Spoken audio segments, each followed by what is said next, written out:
તમે તો હું ઈ જ તે વિડીયોમાં આવું. ઓળખે છે એમને બધારે તમે તો ચિંટુના પપ્પા ને?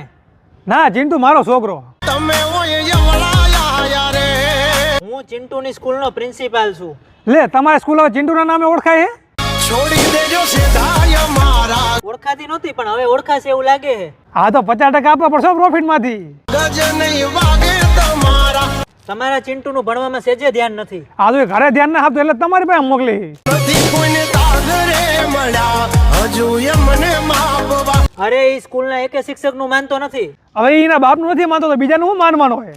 વળી દાદો હજુ એ પાસા રે કરશો ના સિંહના ચાળા રે તમારો ચિંટુ જો ભણવામાં ધ્યાન આપે ને તેનું ભવિષ્ય બહુ ઉજળું છે. આ તો એટલે તમારી પાસે મોકલી. પૈસા બગાડવાનો કે અમને શોખ નથી.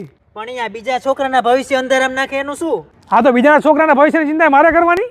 આવી દાદો તમે લિમિટમાં અરે તમે સમજો. અરે બધું સમજી છીએ અમે. તમને આટલી બધી ફી આપી તમારે કઈ કામ ના કરવું, બધું વાલી ઉપર ઢોળ દેવું છે. અરે રેવા દો, માફ કરજો. તમને મળીને મારી ભૂલ થઈ આ તો ગઈ. પેલા એવા કામ જ શું લેવા કરો તો માફી માંગવી પડે પછી. હિસાબ અહીં થશે મિનિટના બાપ એવા બેટા નો વડ એવા ટેટા.